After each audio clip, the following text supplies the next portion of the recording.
मुद्दा ये था कि वो क्या विनियम जो नियम हैं उसके हिसाब से नामांतरण शुल्क के अलावा क्या एक्सेस में कोई नामांतरण शुल्क ले सकता है कि नहीं। प्राधिकरण ने इस मामले में 6% उस लैंड की वैल्यू का नामांतरण शुल्क मांगा था, जबकि जो नियम है वो मात्र 0.25% अलाउ करते हैं। नियम के विरुद्ध जाकर किसी भी आधार पर नामांतरण शुल्क नहीं लिया जा सकता। उसको चुनौती दी गई दुगल पीठ में इंदौर में, वहाँ भी ये निर्णय कायम रहा और उसके बाद उसकी चुनौती सुप्रीम कोर्ट में दी गई।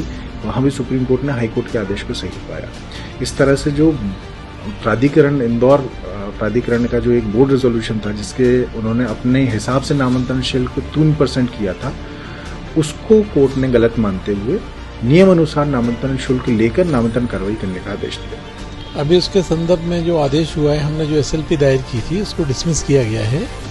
इसके संदर्भ में उस आदेश का जो हाईकोर्ट का जो आदेश हुआ था जिस पे हमने SLP दायर की थी, उसके तारतम्य में प्राधिकारी बोर्ड के समक्ष हम विचारार्थ रखेंगे। हमारे जो अंतरण शुल्क को लेकर उनके संदर्भ में एक उन्होंने SLP दायर की, रिट दायर की थी, उसके हमारे खिलाफ फैसला हुआ था, उसके हमने SLP दायर की थी जो डिसमिस हो गई है।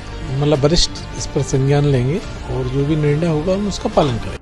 ब्रिलियंट स्टेट लिमिटेड जमीन नामांतरण फीस मामले में आईडीए को सुप्रीम कोर्ट से लगा तगड़ा झटका। सुप्रीम कोर्ट के इस फैसले के बाद नामांतरण फीस के प्रकरणों में राहत मिलने की उम्मीद।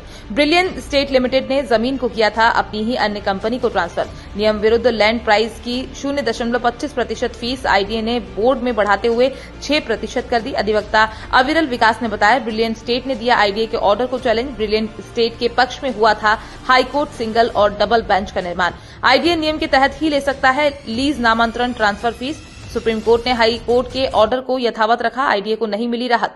आईडीए के संपदा अधिकारी मनीष श्रीवास्तव ने बताया, आईडीए सुप्रीम कोर्ट के ऑर्डर का अध्ययन कर बोर्ड में रखेगा। आगे जो भी निर्णय होगा वो वरिष्ठ अधिकारी तय करेंगे।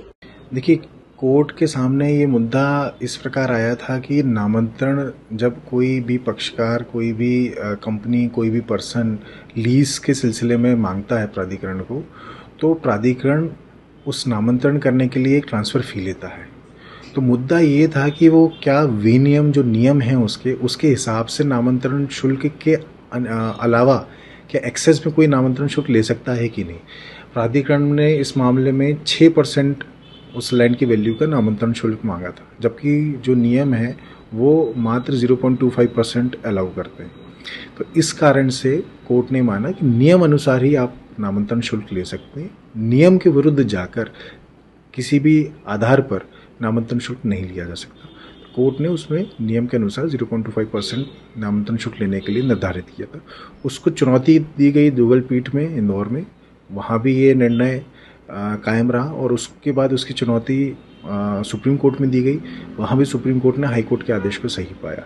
इस तरह से जो प्राधिकरण इंदौर प्राधिकरण का जो एक बोर्ड रेजोल्यूशन था जिसके उन्होंने अपने हिसाब से नामांतरण शुल्क 3% किया था, उसको कोर्ट ने गलत मानते हुए नियम अनुसार नामांतरण शुल्क लेकर नामांतरण कार्रवाई करने का आदेश दिया। अभी उसके संदर्भ में जो आदेश हुआ है, हमने जो SLP दायर की थी उसको डिसमिस किया गया है।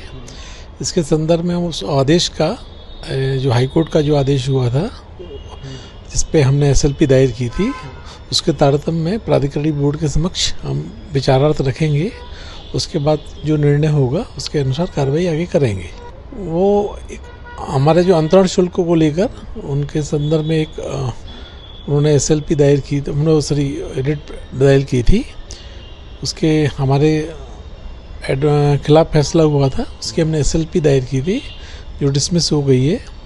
अब उसके संदर्भ में आदेश है। नहीं, वो प्राधिकारी रेजुलेशन यानी संकल्प के अनुसार ही अंतरण शुल्क प्राधिकरण ले रहा था और अब जो शासन के जो भी व्यय नियम 18 के अनुसार हम उसका पुनः एक बार परीक्षण कर लेंगे और प्राधिकारी बोर्ड जो निर्णय करेगा उसके अनुसार ही हम कार्रवाई करेंगे। अन्य मामलों में भी इसको उसी तरह लागू किया जाएगा जो भी आगे निर्णय होगा? ये मैं अभी आपको नहीं बता सकता। ये मतलब वरिष्ठ इस पर संज्ञान लेंगे और जो भी निर्णय होगा हम उसका पालन करेंगे।